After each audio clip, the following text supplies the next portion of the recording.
है तो तुम्हारे शौहर और बेटी दोनों मार दिए जाएंगे। कुछ ही देर बाद पूरे खानदान को जबरदस्ती जंगल के अंदर ले जाया जाता है। लेकिन वहाँ इन दोनों दरिंदों ने एक और भी खतरनाक खेल शुरू कर दिया। जैसन ने एन के वालिद के सर पर एक खाली टीन का डब्बा रखा और कुछ फासले पर खड़े होकर बंदूक संभाल ली। खौफ की वजह से एन के वालिद का पूरा जिस्म कांप रहा था। बार बार वो डब्बा इसके सर से नीचे गिर जाता। कई बार कोशिश के बाद जैसन अपना सब्र खो बैठता है। इसने सीधी गोली चला दी। अगले लम्हे एन के वालिद जमीन पर गिर पड़े। ये मंजर देख एन की माँ पूरी तरह टूट जाती है। इसके बाद इन्हीं लोगों ने वही डब्बा इसकी माँ के सर पर रख दिया। इसने खुद को बचाने की बहुत कोशिश की, लेकिन इसे जोर से धक्का देकर दोबारा खड़ा कर दिया गया। जैसन बार बार निशाना लेने की कोशिश करता रहा और आखिरकार इसने ये जालमाना खेल खत्म करते हुए सीधी गोली चला दी। एन की माँ भी हमेशा के लिए खामोश होगी। अब दोनों कातिलों को लगा कि इनके खिलाफ कोई गवाह जिंदा नहीं बचा। इसके बाद उन्होंने एन को भी अपने कब्जे में ले लिया। लेकिन इसी दौरान जॉन की नजर एन के मोबाइल फोन पर पड़ती है। फोन देखकर इसे एक चौंका देने वाली बात मालूम होती है। इस खानदान के एक फर्द अभी भी जिंदा था, एन का छोटा भाई। ये जानते दोनों फौरन कैंप की तरफ रवाना हो जाते हैं। इनका मकसद सिर्फ एक था, कोई भी गवाह जिंदा न बचे। लेकिन जब वो टेंट तक पहुंचते हैं तो वहाँ कोई मौजूद नहीं होता।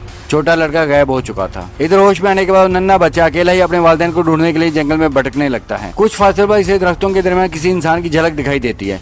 इसके दिल में उम्मीद जागती है। वो पूरी ताकत से इनकी तरफ दौड़ पड़ता है, लेकिन इसे बिल्कुल मालूम नहीं था कि खतरा अभी भी इसके पीछे मौजूद है। इसी दौरान हमारी मुलाकात विकी और इसके बॉयफ्रेंड अयान से होती है। ये दोनों भी कैंपिंग के लिए आए होते हैं, लेकिन रास्ते में इनकी गाड़ी खराब हो गई थी। उधार लेने वापस आते वक्त विकी की नजर अचानक इसी बेहोश बच्चे पर पड़ती है। खुशकिस्मती से अयान एक डॉक्टर था। वो फौरन बच्चे का मुआयना करता है। जांच के बाद वो बताता है कि बच्चा सिर्फ थकन और खौफ की वजह से बेहोश हुआ है। फिलहाल इसकी जान को कोई खतरा नहीं। लेकिन सुनसान जंगल में अकेला मिलने वाला ये बच्चा दोनों को फिक्र में डाल देता है। वो काफी देर तक इसके खानदान को तलाश करते हैं, मगर आसपास कोई नजर नहीं आता। वो बच्चे को हॉस्पिटल ले जाना चाहते थे, लेकिन इनकी गाड़ी खराब थी। ऊपर से पूरे पहाड़ी इलाके में मोबाइल नेटवर्क भी मौजूद नहीं था, यानी वो हर किस्म की बैरूनी मदद से बिल्कुल मुकम्मल तौर पर कट चुके थे। इसी दौरान अचानक सड़क पर एक गाड़ी आती दिखाई देती है। राहत का सांस लेते हैं दोनों इसे रोकने का इशारा करते हैं, लेकिन इन्हें क्या मालूम था कि गाड़ी चलाने वाला वही शख्स है जो इस बच्चे के खानदान पर हमला करने वालों में शामिल था। जॉन ने जैसे इस बच्चे को देखा वो फौरन इसे पहचान गया। यही वो बच्चा था जिसे वो और जैसन ढूंढ रहे थे। अपनी हकीकत छुपाने के लिए जॉन फौरन एक झूठी कहानी बना देता है। वो कहता है कि इसने एक दिन पहले इस खानदान को पहाड़ों की तरफ जाते देखा था और शायद इन पर किसी जंगली जानवर ने हमला कर दिया हो। खुद को एक मददगार इंसान जाहिर करते हुए खानदान को तलाश करने में साथ चलने की पेशकश भी करता है। आखिरकार फैसला होता है कि विकी बच्चे के साथ वहीं रुकेगी, जबकि अयान जॉन के साथ खानदान की तलाश में जाएगा। अयान को जरा भी अंदाजा नहीं था कि वो खुद अपने कदमों से मौत के जाल की तरफ बढ़ रहा है। कुछ ही देर बाद जैसे ही जॉन और अयान जंगल के अंदर गायब होते हैं, दूसरा कदर जैसन भी वहाँ पहुँच जाते हैं। विकी इसे भी एक आम मुसाफिर समझती है। इसे बिल्कुल मालूम नहीं था कि असल खतरा अब इसके बिल्कुल सामने खड़ा है। इधर जंगल के अंदर जॉन जानबूझकर अयान को किसी जगह ले जाता है जहाँ पिछली रात पूरा कत्लेआम हुआ था। वहाँ पहुँचते हैं, अयान के सामने खून में लथपथ पूरा खानदान पड़ा होता है। वो फौरन सबकी जांच शुरू कर देता है। हैरत की बात ये थी कि